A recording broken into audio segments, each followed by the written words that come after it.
Good morning, ladies and gentlemen. This is Gary Leo Criswell with Medieval Knights and Midnight Force Studios. I'm coming at you for the June showcase, and I am going to start off a little bit different than what we are used to.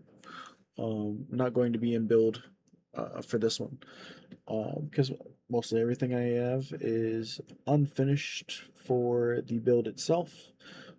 So we're going to be showing off what we have from our shadows and our interns and such, and what we will be adding into the game in just a little bit. But it is not in a finished state, it is almost finished for the build. So I just wanted to make sure I got to show it off. So these are all of our workbenches. I'm going to slow down a little bit here as I sift through these. And there are 3 tiers to them. Our wonderful intern Darren Farina has been working on these, painstakingly placing all of these assets in position to create these wonderful looking tables from the um, forge to the smelter to the enchanting table, their alchemy station, woodworking, and he has done fantastic work with every single one of these. They all look great. And we are adding for the tier 3s. So as you can see, there's 3 different tiers for each one of them. Whenever you reach tier 3, it's going to be a bit more nuanced, just a bit more enchanted feel to it. And so you can see that they get a bit bigger or a bit more intricate with each one. But specifically on the tier 3, and you can see it here on this one, that they are going to have these particle effects around them and different effects for each one of them to make them just stand out, to pop a bit more, and to look a lot better. And next, I'm going to show off something for our other intern named Michael. He has actually set up a quest system that we're going to be implementing. For right now, we're going to be implementing this via tutorials, and this is how we'll show the player how to actually play the game and progress through the game as it is to start out with.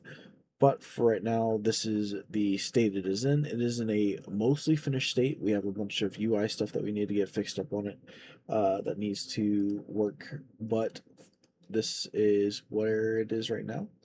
And so we're able to accept these quests, and then we're able to actually go and turn them in once we have. So you can see that we have the in progress for apples. So I can go over here. Don't mind these guys, I'll get to them in a second. And I can pick up these apples. And I have 4 apples now. The quest was to get 4 apples. And I can actually go and turn these in to the guy, ready to turn in. Click it, turn in quest. So it will turn, it says quest turned in, and now it's completed. So there's a bit of, touching that we need to do to this to make it ready for the game, specifically in the realm of UI and polish. But there's collect quests, there are location quests, there's kill quests right now, and then we'll have other things such as like building quests and other things of that nature. But that is it for our wonderful quest system from Mr. Michael Bump. All right, and on our next stop, we are at Mr. Dennis. He has been working on the surf system, and the serfs for the game are basically our servants. They're the peasants, they're the blacksmiths and workers and stuff that we have for the game. And you can see them running around right now a bit aimlessly, but what they are essentially doing is they're looking for tasks to do. They don't have any tasks that we manually put into them right now, but that is the next step, is to be able to go up to a serf and tell it, hey, I need you to do this X, Y, and Z. For right now, they're just looking for wood. That's specifically what they're looking for. And they'll look for wood all around the area. There's some in this box that they've already snatched up. And what they did is they took the wood from this box and they put it over into this box. So like if that was a tree, like they would go and cut the tree, and then they would bring it back to what is the stockpile or the storeroom of the kingdom that you have, as long as it is within this bounds. And if they can't get to this, or if for some reason they are unable to put it into there, they will then find the nearest chest that they have and place it into there as well. But the server system's coming along quite nicely. It's getting to a stable point to where we can actually start implementing it into the game and actually getting our kingdom builder in our sandbox more fleshed out to be an actual kingdom builder. So I appreciate Dennis's work as well as all the other interns and shadows. This has been a great endeavor. Thank you. Next, I'm going to go over a little bit about the actual build for the game that has been polished up a bit. We're actually able to change these sliders now, and it actually take effect inside the game rather than break the game. And so I'm able to change these two. You can see that this one obviously is affected by this one, so if I raise this one, it will lower this one. But I can actually change up these without it breaking everything now. And the server no longer starts in your face, it'll actually start in the background of your system. And so you can watch it. There's no server pop up this time. It just fully upload or loads in, and we're in the game again.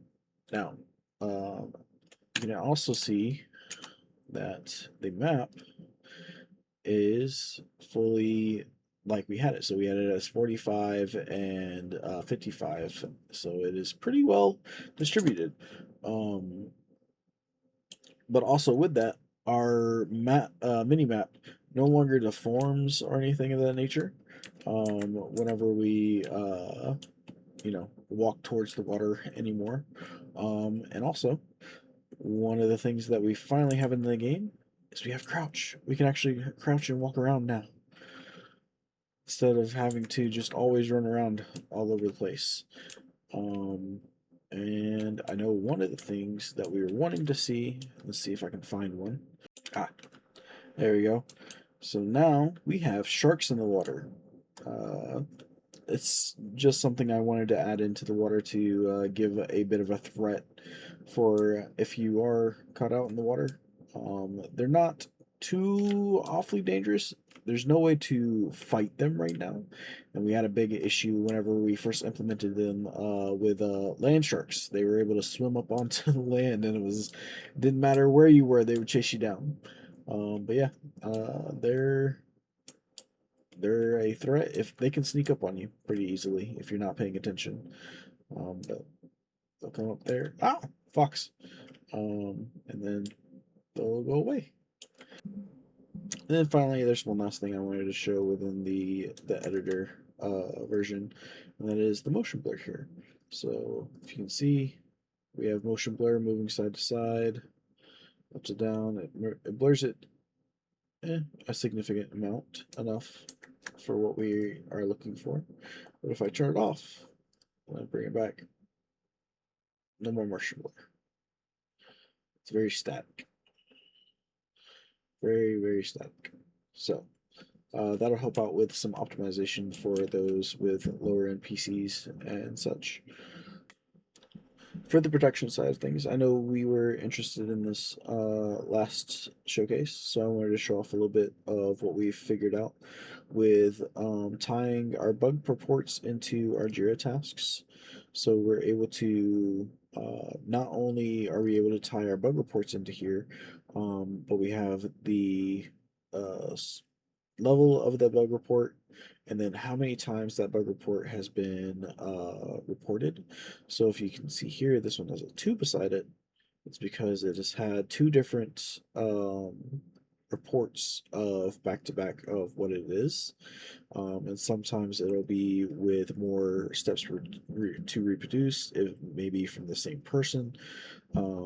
It as long as it reaches about 90% of accuracy for the same bug, it'll put it as the same one. Within our Jira tasks, we are actually able to have the resources put in their own tasks for the week as for what they are working on and working towards, and this is will actually track it into the Jira. So each one of these will come out and actually go into a Jira uh, task. So this will populate in here, and this is what it fills out with. And whenever they resolve it or whenever they make edits to it, they're able to do so through Discord. They don't even have to touch Jira anymore. It is all done through Discord. It is all populated via the Discord in order to better help production and keep people working towards what they are wanting to work on. And then once any of these are complete, as well as any of our bugs are complete, that'll actually send it over here into our patch notes. And then I'm able to go into here and look at the patch notes and generate a patch note log for the update for the playtest. So we've gotten a lot of good automation, a lot of good work that has gone into the production side of things, and I think it's just getting better and better with each week. So I'm excited to see where we go from here. Thank you. And one last thing that I wanted to speak on was the socials and the aspect of what we are doing with the socials moving forward. Um, we are working on figuring out the formula and the algorithms for what we are wanting to post with another shadow named Tom. He has done a lot of good research into the algorithms and the formulas for videos that do really well, and we're going to be starting to adapt those and implement those into our own.